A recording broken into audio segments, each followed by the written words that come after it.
Let's go. Good day, good day, good It's that day. RESWealthy Talk. Yes, it is. All right, we here now, huh? Yes, Let's go. let's go. What we talking about today, We will be Mercedes? talking about mortgage rates, refinancing, red flags with agents, Bad and agents. Bad agents. well, if there's a red flag, that means they're bad, Yes. right? For clarity.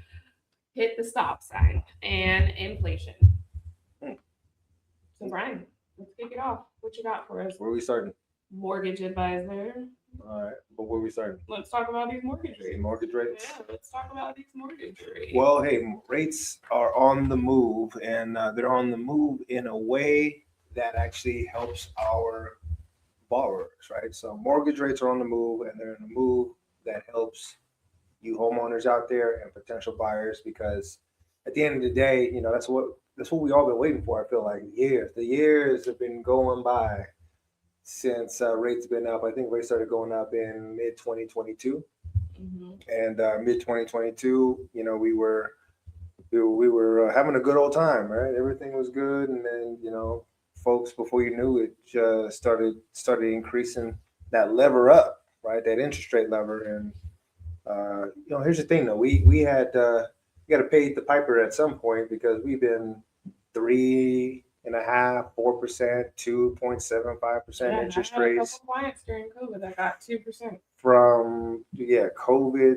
mid 2020 to 2022, the end of mid 2022. So you had 2 to 2.5 years to get your money right, like getting the rate down if you owned a home or if you were buying a home. And so, because of that, in reality, what was really happening was the Fed interest rate was basically next to zero. It was like zero, like 1%, right? So they weren't making any money, ROI on the Mm-hmm. money that they were lending on, which the government wasn't having to pay a whole lot because you start talking about the federal debt and its obligations, and so that money was super cheap for literally everybody.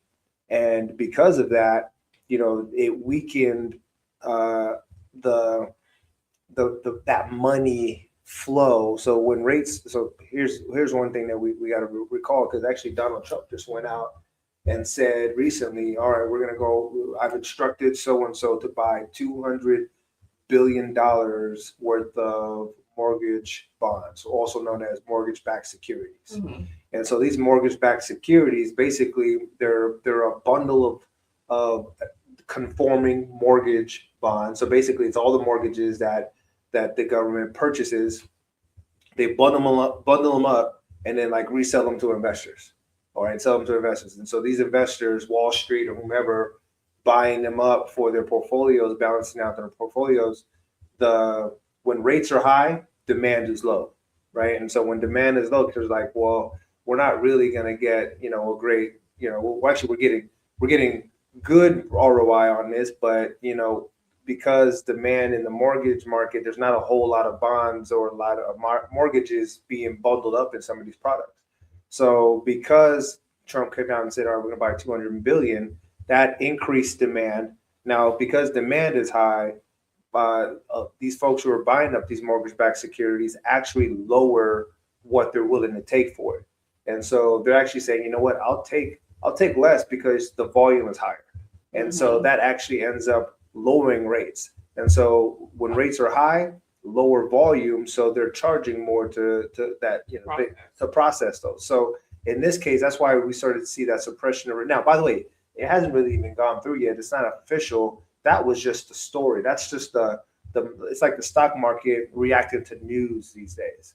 And so that news reaction caused the Wall Street to say, "Oh well, hey, we'll start to buy more, and we'll be willing to buy more at a lower rate, lower cost," which ends up being able to bring interest rates down. So at the end of the day, lower rates equals lower monthly payments, because and at the end of the day, more people can afford obviously homes and whatnot. So and also creates more refinancing opportunity too, and obviously buying opportunity. So at the end of the day, right now we're seeing 30-year fixes kind of float around at that 6.1 to 6 flat.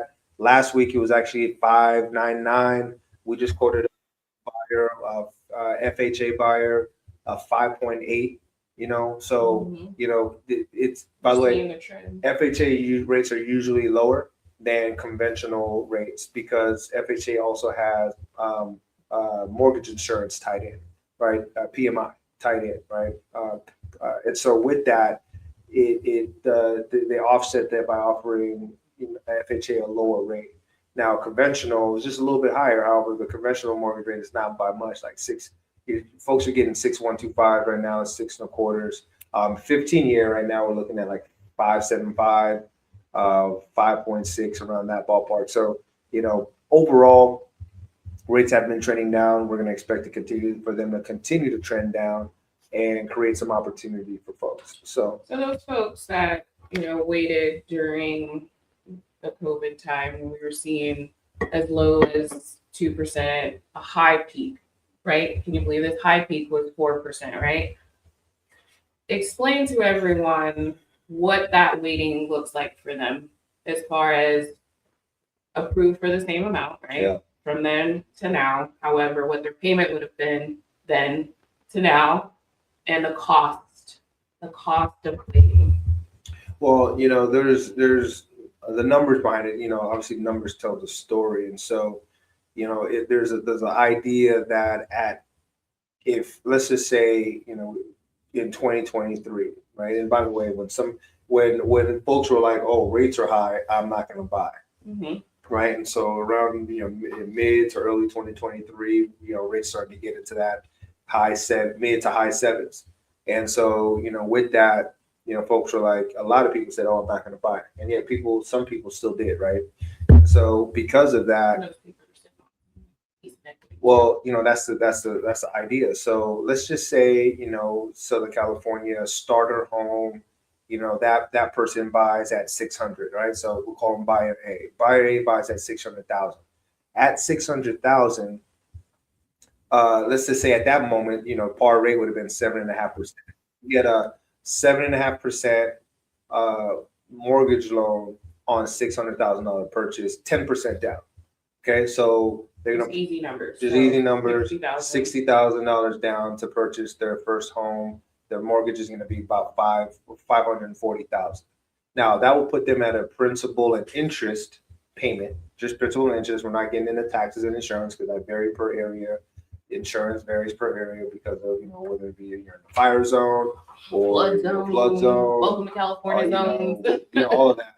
And then also, obviously, taxes, right? Because taxes, depending on if you're buying in a newer development area, more so Belarus, right? And so, newer development area, and they've got to bring in new infrastructure, policing, firefighters, hospitals, schools, all of those things, right?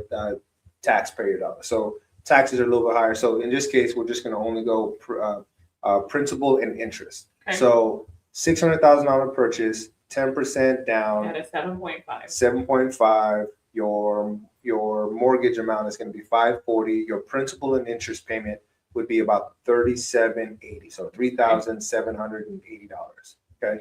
Now that's that. Okay. That's buyer A. Buyer A. Okay. Now buyer A. Here's the caveat. People think, well, the market's been soft and prices have dropped, whatever the case is. In some areas and in other areas not. Now, if you just looked at annualized appreciation, right? The values of homes going up and down, but in this case, appreciation going up. Mm-hmm. For the last 3 years, California, SoCal specifically has gone up about 3.5%, just over the last 3 years. So if you go back, California is more, if you open it up for like over the last 20 years, you'll see California be closer to about 5 to 7%, right?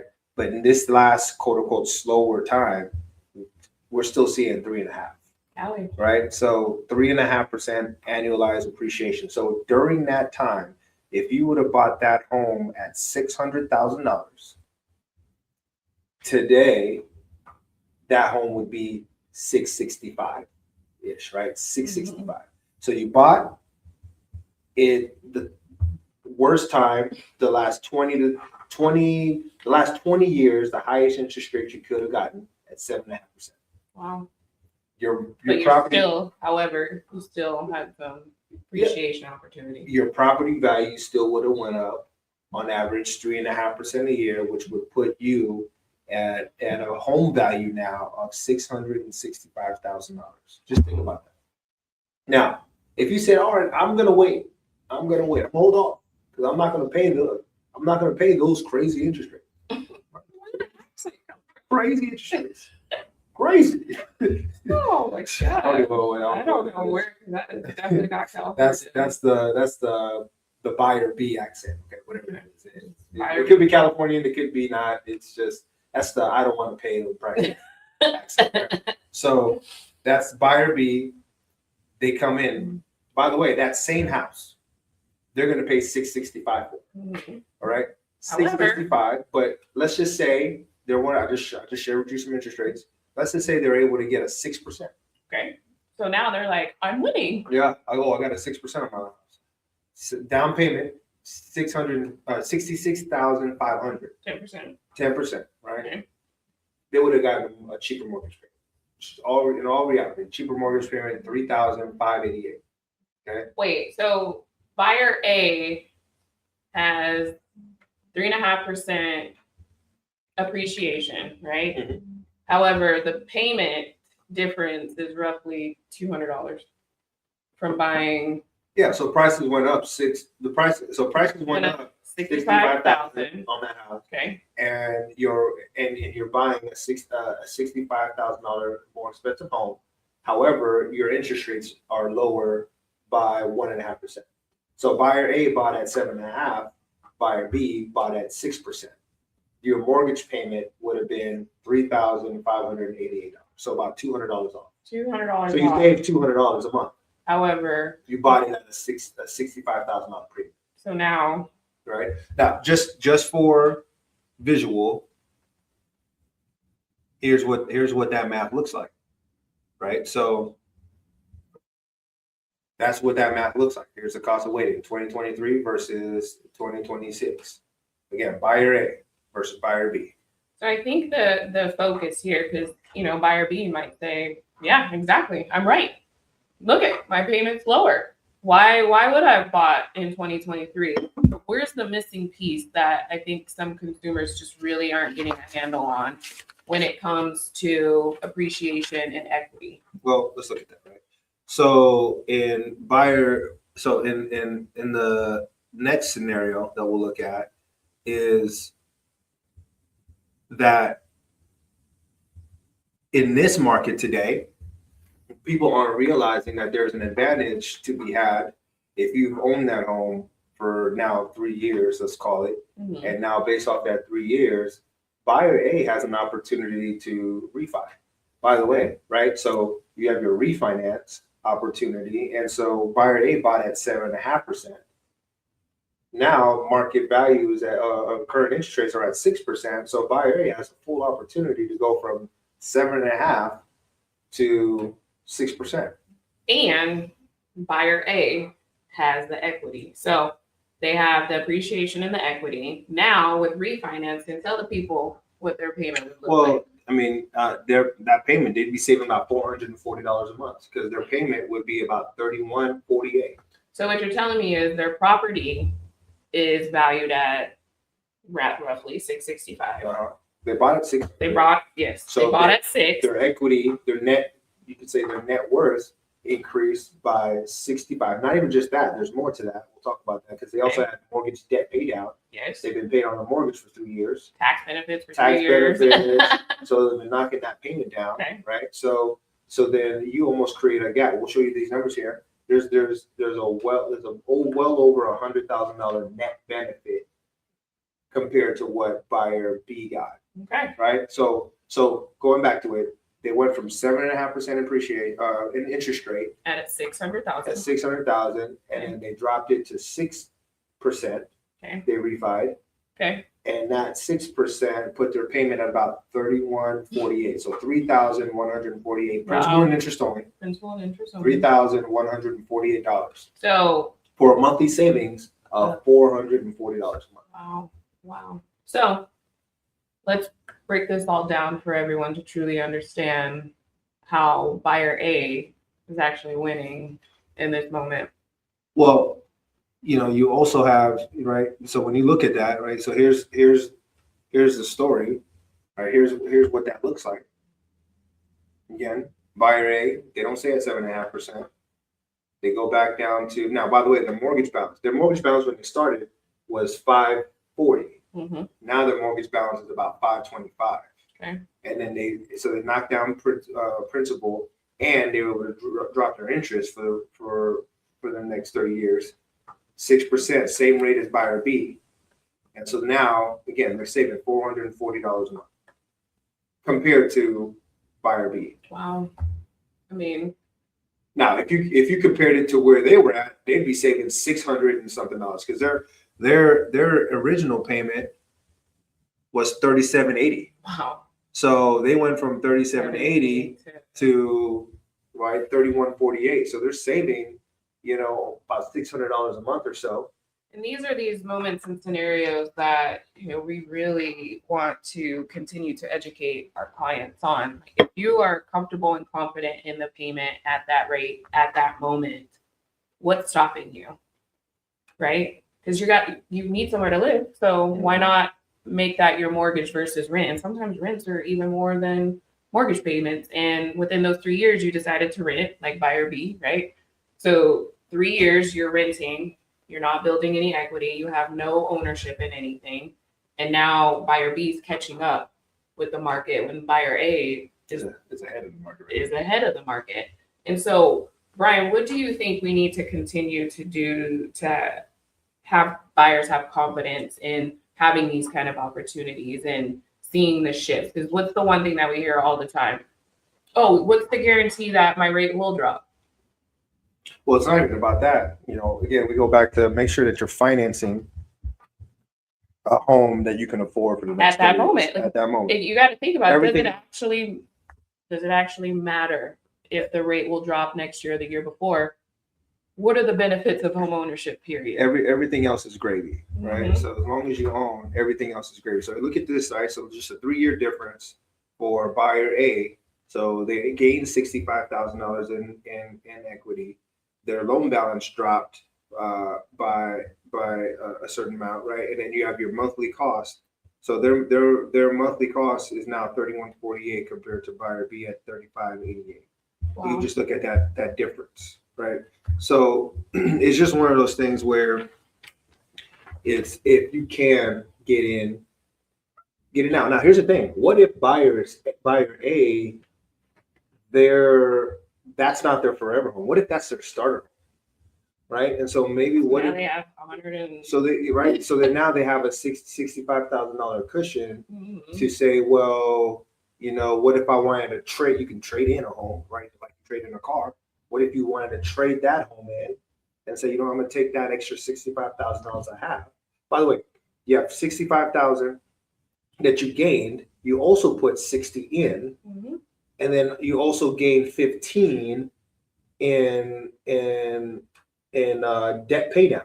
So overall, your equity base in that house is that number that we had there. There's almost $140,000 that you have in that house that you can say, all right, I want to go trade that home in for another property. This is why we continue to have the conversation of the start to forever home. Yeah, that's legitimate. That's legitimately how it works, and that's where we have that. I think more importantly, people also want to realize that when you buy a home, most importantly, you're fixing in your cost of living.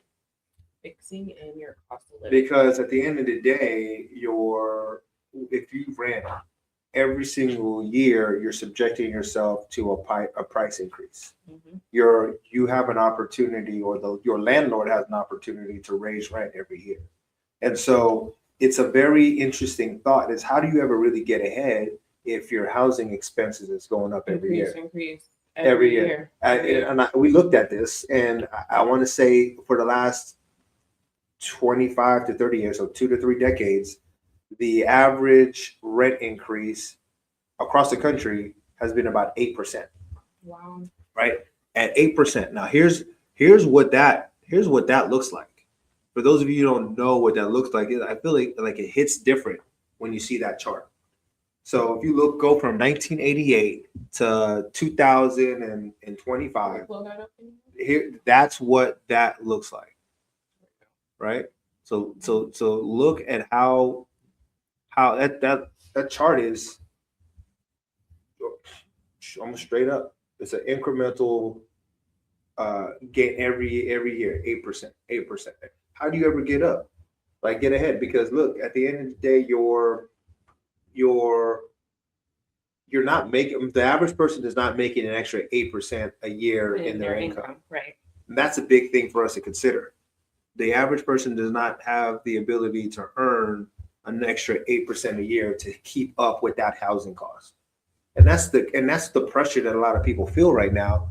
They feel that housing expense, and you add the cost of eggs, milk, right? You add the cost of a car, right? We need to start bartering again. But what you got? Because I got some eggs. That's a real thing.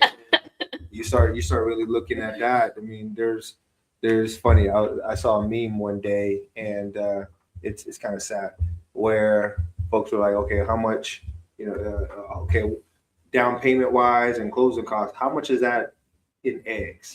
It's right? sad. It's sad. It's funny, but it's sad at the same time. It's so here's a story. One of our clients years ago, man, this probably would have been 2016, 17, around there. We were selling a house in Norwalk, and we knew the landlord. There was renters in it, and that renter had been there for years. I want to say like 15 to 20 years. And they were elderly. And so, retirement income, obviously when you live somewhere, again, going back to your lifestyle, you're a product of that environment. So they were there because, they needed the hospitals, they were close to hospitals, they were close to all the things that they needed. And so fast forward, the landlord gives them notice that they were selling. And now I think the rent was next to, it was almost nothing, right? And so at that, the idea is the landlord gave them that notice, and by the way, they were one of the nice landlords. They were the landlord that really didn't do price increases. They were like, well, I'm gonna help them out. Well, I don't really need it. My mortgage is covered. We're good. And so for the last 15 or 20 years, not very much increase in rental payment. Like they were paying well below the current market, like almost two below. And the reason why is because they weren't used to what was actually going for in there. So meaning that when it was time for them to start shopping to go find somewhere else to live, they couldn't afford it. Completely priced out. They were priced out completely from the general area. And so now they start looking at areas, just so you know, like in relation to like where their budget allowed them to be, they were shopping an hour away from where they lived. They were looking, they were forced to start looking in places in the high desert and Victorville and all those things, because they could not afford to live where they were because the landlord hadn't been keeping them. It's kind of like, how do you boil a frog?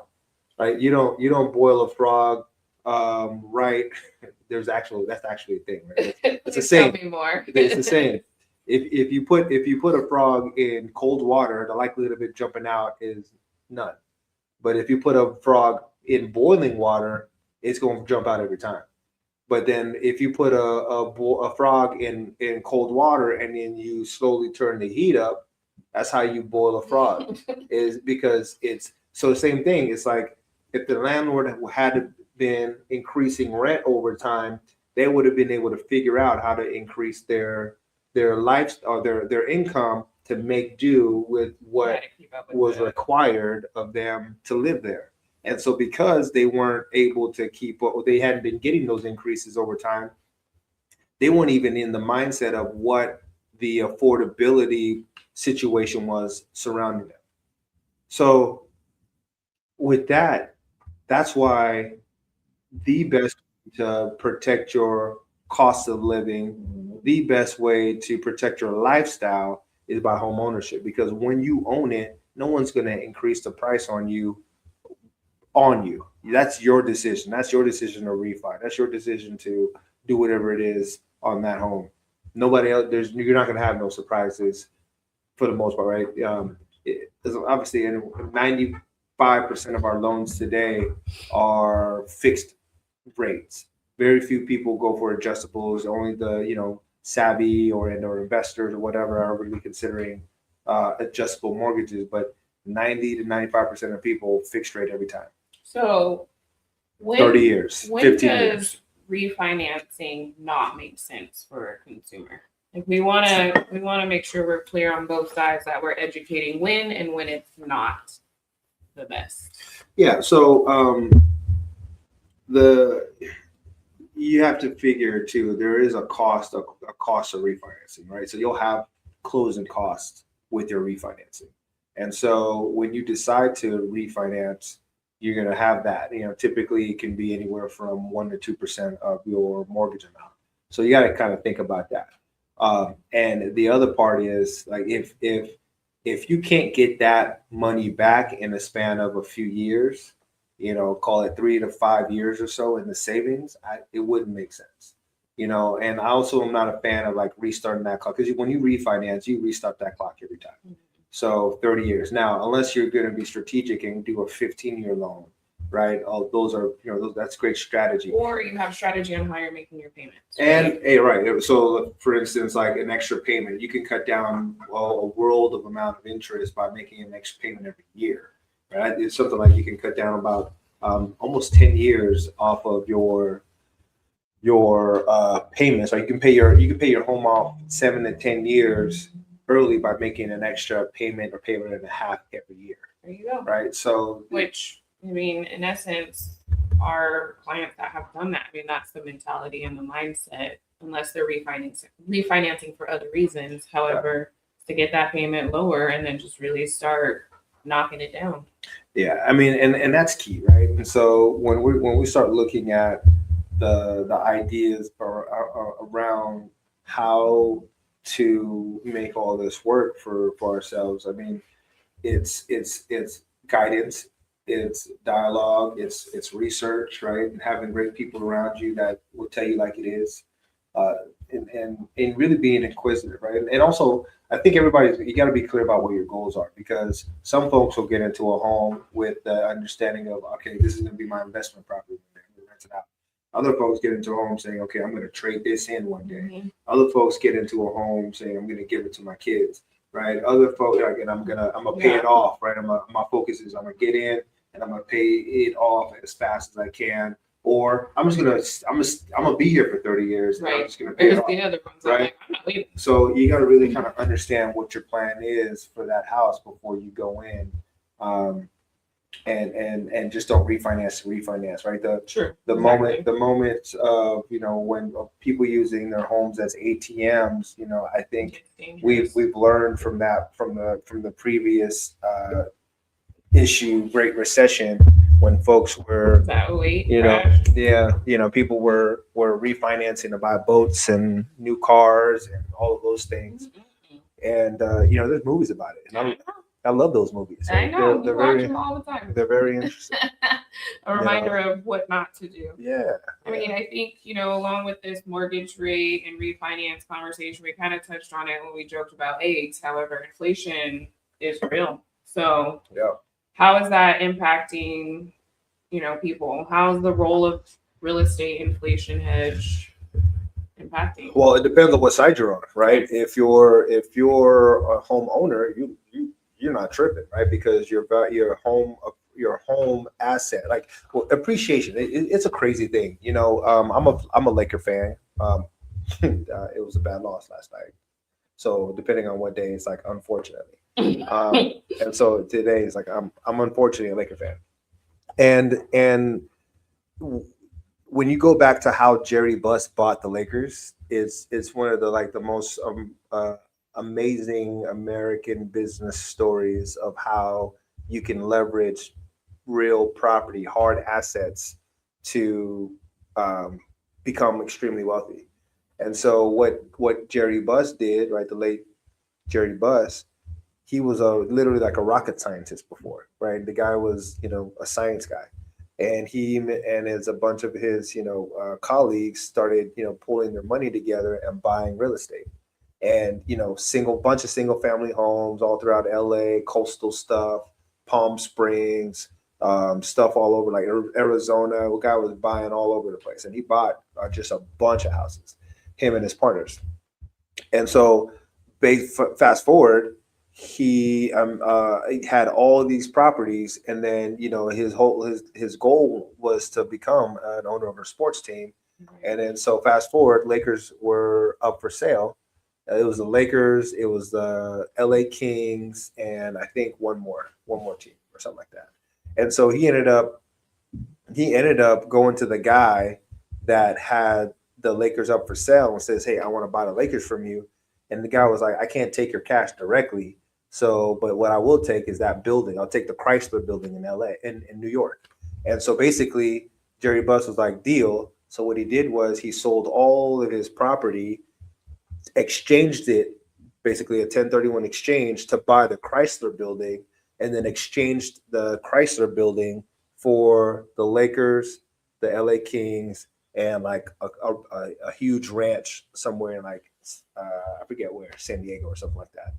And there you have it. The guy he bought the Lakers off of exchanging his real estate assets. That's another topic we'll discuss. 1031 exchanges, yeah, right? 1031 And so exchange. but the idea of being able to do that now, his formula for doing that. He probably, I don't know that he would have known that the Lakers would have become up for sale at that time. However, he knew like the reason for making all those purchases and going all in on single family housing and just hard assets. It's copper, wood, and all the elements in a home are always going to become more expensive. The science in him. It's the math, right? And so hard assets over time always become more expensive, especially as these assets become less available. Like think about what America is going through right now to get oil. It's not really a hard asset, but like these minerals for all these chips and all that.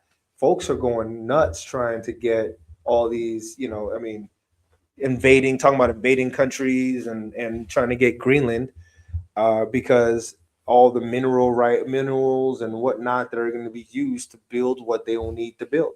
And so your cell phone, is why people are invading parts of Africa.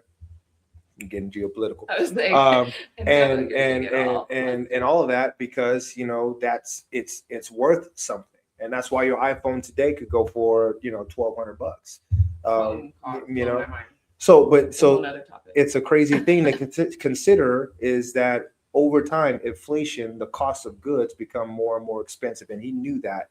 And so because of that, he became extremely wealthy enough to be able to own the Lakers, which, sports teams, valuations are going crazy right now. But think about that when you see all this cash in your bank account. And your money can be making money for you? Well, you think about, the amount is so much. That's why crypto is a thing. That's why Bitcoin, that's why, all these other is a thing. And is because that's why Bitcoin has gone up the way it has, because people are seeing and feeling that the way that our governments are printing cash and our USD is going down in terms of value, it's fact. And the hedge against the ever printing dollar, and they have to continue to print because we're in such a deficit, right? $36 trillion right now, we're in that deficit. So because we're in that deficit, they have to keep printing to keep up. And so because they're printing, the value of a dollar is going down. And so how do you get ahead of that is by buying assets that appreciate, and nothing but appreciate. Very few things appreciate better. Thank you. Finishing each other's sentences. Yeah. So the topic that we love and will continue to discuss because it needs to be talked about. Things bad real estate agents do, right? and why these topics matter. I know they feel like rants and and whatnot, and yet it matters. Well, it matters to have these conversations. So I think more. look at her. She's sitting there. I know. She's about to. She's about to go off with this one. I can't even talk because Well- I'm so passionate about it. What you're feeling is the passion and disappointment, right? Yeah, for sure. In the industry at times, and it just grinds my gears. See, I can't even talk. This is how mad it makes me. So I'll let you talk because I'm having a moment over here. Flustered there. Having a moment. I think it impacts people differently. Mhm. Number one of the things that we agreed on that bad agents do is overpricing property, Mhm. right? We're And seeing so that more now than ever. it happens.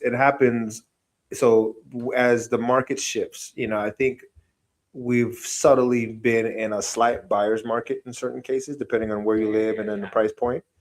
And what that means is days on market goes up. So meaning that there's more active homes for sale, more competition for homeowners. And because of that, home sellers and buyers have more options. And so because of that, a lot of homeowners are inappropriately consulted by their bad agents because on how to price, and you have bad agents pricing to the past versus pricing to the future. Mhm. And pricing to the future might be a lower price to be more competitive, because we always have that conversation of what's the price that the next buyer is going to be willing to pay on this house. And a lot of buyers, a lot of homeowners buy their home back by inappropriately pricing. Because when you ask some of these homeowners and say, "Hey, would you buy this home at this price?" They always say no. And so, why would you expect a buyer to pay this price? And so we've got to be very realistic with how that's going. Now, here's the thing, because again, I said it impacts both sides. So as a homeowner attempting to get to where you want to go, whether it be job relocation, bigger home for, because all them kids are driving you nuts. You got a home that's too big, so you're paying more than you need to keep it up, to maintain it, or you're leaving the state, whatever it might be. Once you decide that, hey, this ain't home anymore, this no longer meets my needs, that cost every single month of that mortgage, that holding cost adds up so much. And you start to have a certain level of disdain. And on top of that, the longer your home's on the market for, the less valued it is. Yeah, to a consumer, a buyer. I mean, when your home is first listed, that's the shiny new object. You're excited about it. You want to go tour that home. You want to be the first one to be making an offer on a new listing compared to everything that's, sitting. However, after opening weekend and things like that, if you haven't gotten one offer, one call or anything, and let's be clear, we are not talking about the luxury market. That is a whole nother animal in itself. Days on market and things like that are a lot different. We're talking about average price point, starter homes and things like that. If you are not getting phone calls, feedback, or anything, that tells you it's either condition of the home or price, right?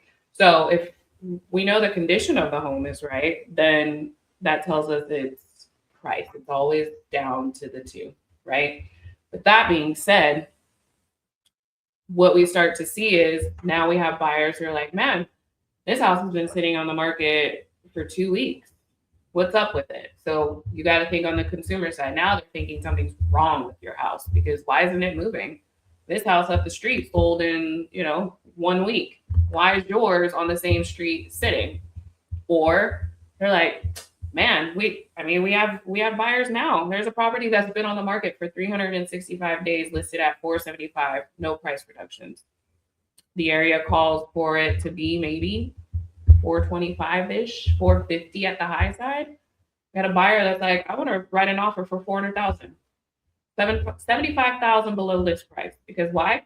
You started too high from the beginning. So now the consumer and the buyer's like, I'm not paying you top dollar. Why would I? Your house has been on the market for a year. I mean, these are just continual examples of what bad pricing does. And at the end of the day, the seller's either going to just reduce to get out of the house, right? Or they're going to pull it for the market and figure life out. And that's another thing we've been seeing, a lot of withdrawals, a lot of expired listings because the seller's either not budging on price, won't reduce, or they just didn't get enough activity to garnish an offer.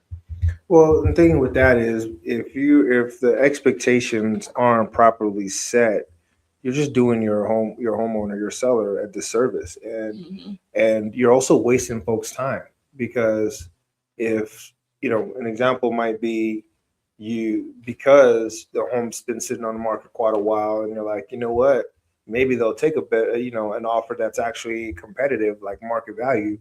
And you go in and they're like, oh no, we're not gonna accept that offer. Right? You go through the time of showing it, you go through the time of scheduling it, you go through the time of reaching out to understand, hey, would you take an offer? And you're like, absolutely not, and almost offended where you're like, what you offended for? The home's been sitting for a year. Like, why are you upset? Mad? I'm trying to do you a favor. Why are you trying to get you paid, player. Like, what's the problem?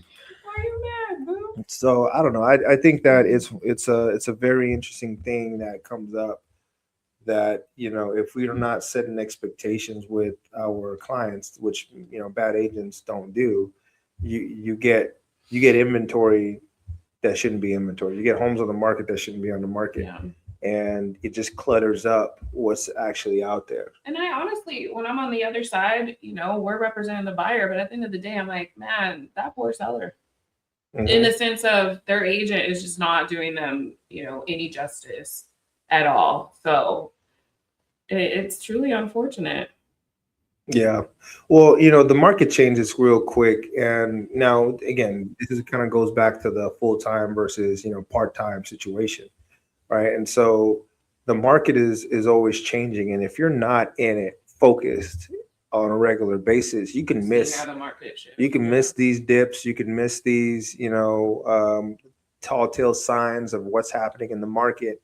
And you're missing the advice that you could be given to your seller to keep them ahead. And that's the thing that, again, we don't speak for all agents. However, as practitioners, pro practitioners in this industry, we care about the well-being of every client, whether we represent them or not, because it's our reputation. And so last thing that we want is our industry being, disrespected because of bad agents, right? There's a few bad actors out there, and it shouldn't be that way. And it's if you just aren't willing to do what it takes, it goes back to one of our original episodes. It's like, you're not willing to do what it takes to keep your people informed. Just get out.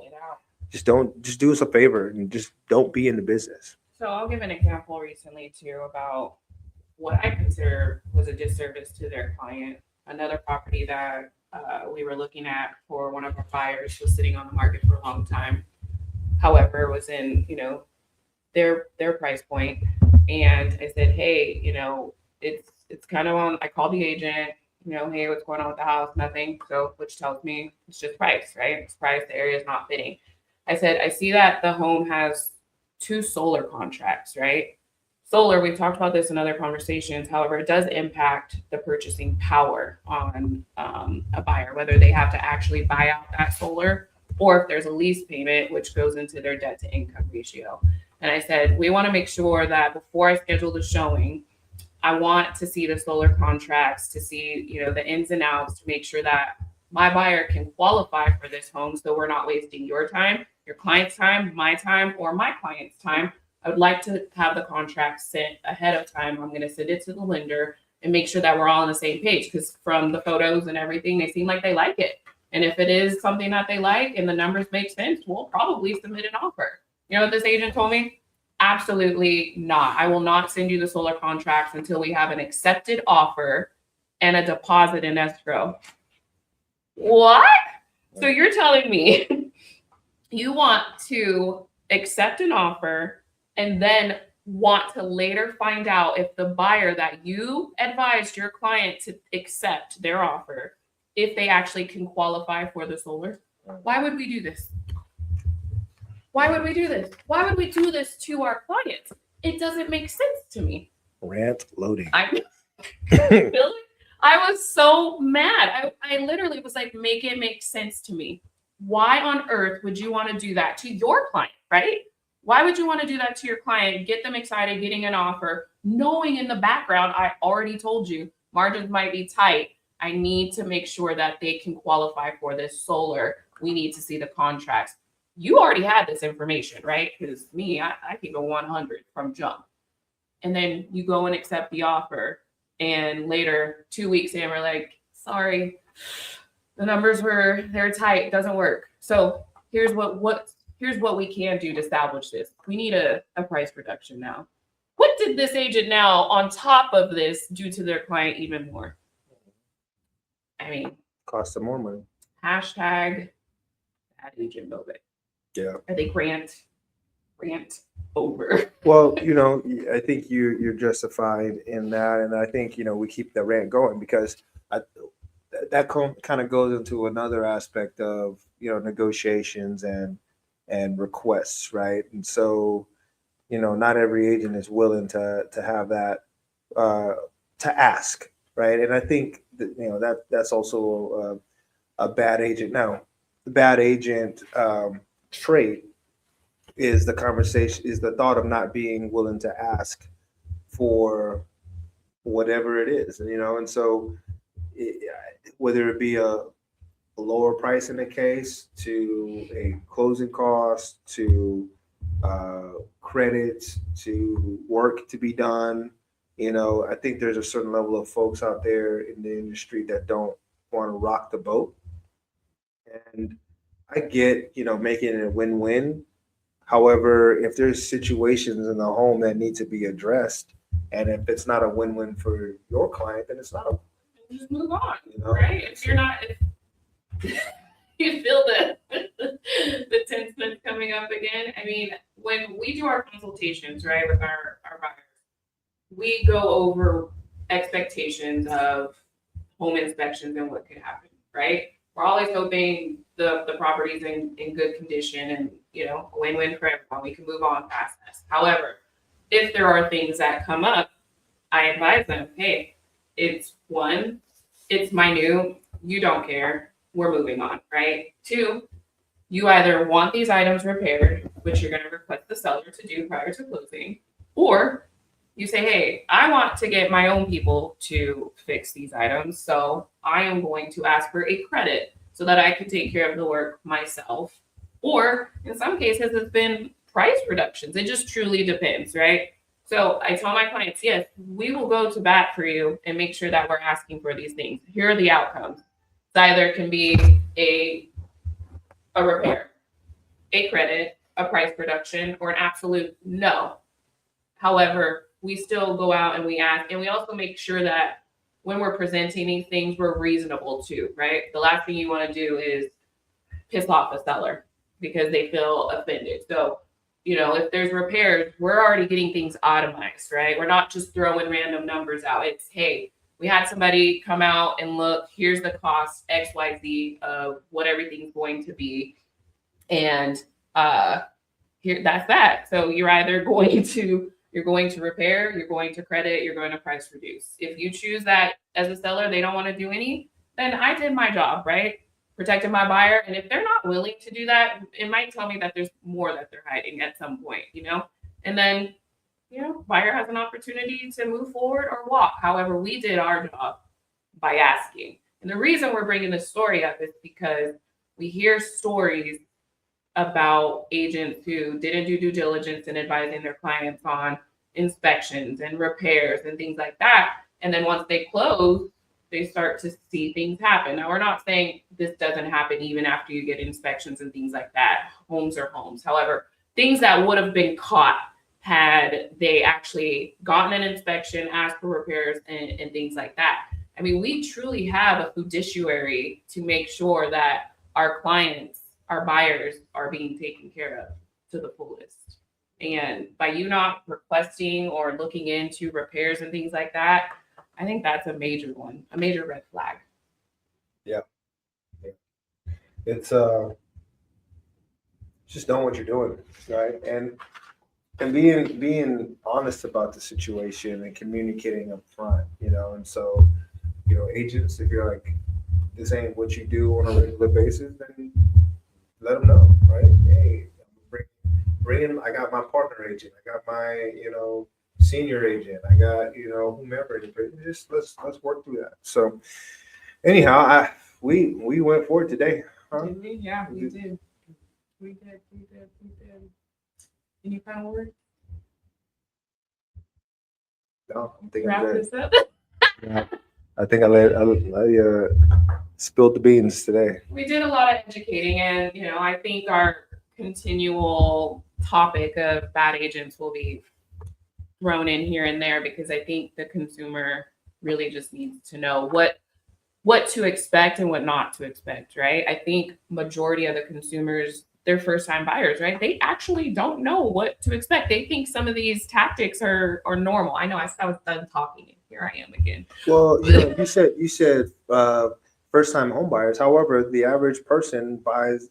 So once you own a home, the average person doesn't move again in Southern California for about 10 to 15 years. And the market has definitely changed since then. So you're almost a first-time buyer again. Contracts have changed. Yeah, that's true. Oh, practices. I was in class yesterday reading about new contract adjustments and laws and things that have changed. By the way, Every year. Great agent here. I'm always learning and growing. Well, California is a progressive state. Yeah. As we all know, and that also goes down to the real estate contracts and the way that business is conducted here. So we want to be ahead of everything. That, and there's a fleet of attorneys that are constantly looking at agreements and contracts and working to get ahead of the thing, whether we feel they're right or whether we feel they're wrong. That's beside the point. Yeah. It's being able to adhere to industry norms, because that might be the difference between you oversee the negotiations for the team now and the contracts. Mm-hmm. Yet when I was doing it, there was a form of a contract when you literally check a box to keep the refrigerator, the washer dryer, and whatnot. And so we checked. I would always check that box, and it would be up to that other agent, if I was representing a buyer. It would be up to that seller's agent to counter it out and address it. And if they didn't, then my client came up on a refrigerator, or at the very least a cost of one. And so it's just those little things are the things that would allow us to see where that other agent is at. There's those little tactical strategies that might cost you a refrigerator, or might get a washer dryer, or might get you one, depending on what side that you're on. Yeah. So learning and knowing your contracts, it actually excites me to be studying and learning, because I'm coming for all y'all to protect my clients. So. Well, that's why I married her, because she a good food sender backer. Yes, I will send his food back real quick. I used to want to be an attorney, so some of these things just come out in life. Yeah. In life. All right. Well, again, real quick reminder: like, share, and subscribe to RESWealthy Talk. You know that we're always working to bring the real, the honest, and just the candid about what you need to look out for when buying, selling, investing, or just personal finance in general. So with that, stay great.